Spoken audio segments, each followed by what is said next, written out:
स्वागत है आप सबों का फिर से एक बार आपके अपने ही चैनल उर्दू तरबियत पर। हम लोग हाजिर हैं एक नए लेसन के साथ, एक नई वीडियो के साथ और एक नए टॉपिक पर बात करने वाले हैं हम लोग।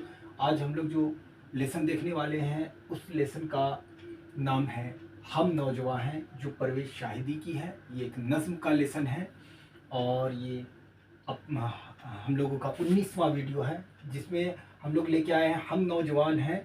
इनके का जो क्वेश्चन का निचोड़ है उसको लेकर हाजिर हुए हैं। आइए देखते हैं इसमें कौन सी अहम बातें हैं। सबसे पहले हम लोगों को ये याद रखना है कि परवेज़ शाहिदी की जो पैदाइश थी 1910 ईस्वी को लोधी कटरा पटना सिटी में हुई थी।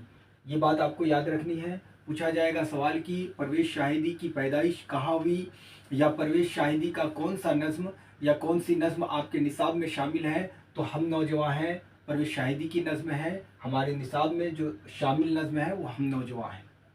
और परवेज़ शाहिदी की जो पैदाइश 1910 ईस्वी को लोधी कटरा पटना सिटी में हुई। ये ऑब्जेक्टिव में पूछा जाता है।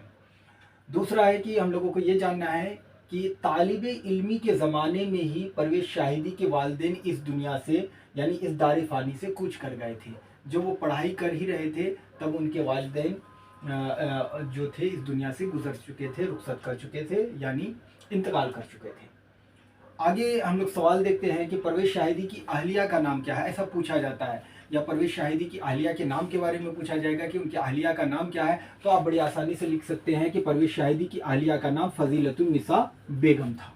परवेज़ शाहिदी की अहलिया का नाम फ़ज़ीलतुन्निसा बेगम था।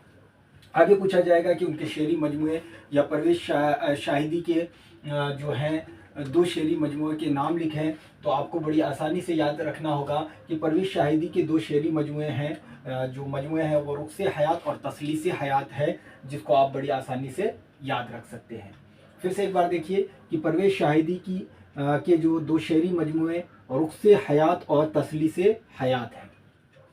आगे पूछा जाता है, आपसे सवाल आता है कि तसलीस हयात की अशात मतलब इनको ये जो सामने कब आया, ये छपी कब।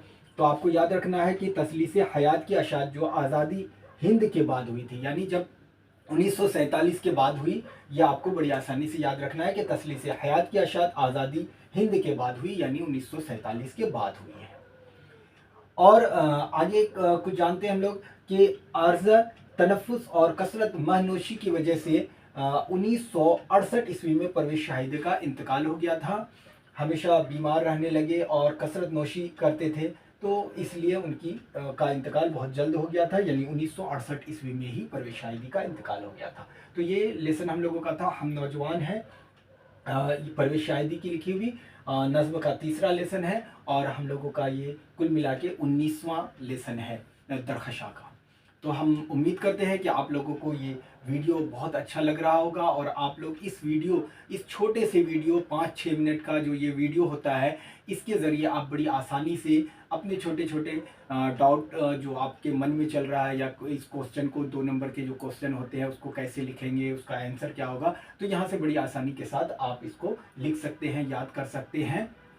और जो भी टॉपिक पे देखना है, जिस लेसन का देखना है, उस लेसन पे जाइए और उस लेसन को उठाइए और वहाँ जो 4, 5, 6 जो भी क्वेश्चन पूछे जाते हैं 2 नंबर वाले, उसको बड़ी आसानी से आप देख सकते हैं। तो उम्मीद करते हैं कि आप इससे फ़ायदा उठाएंगे और इस वीडियो को अपने दोस्तों तक शेयर कीजिए।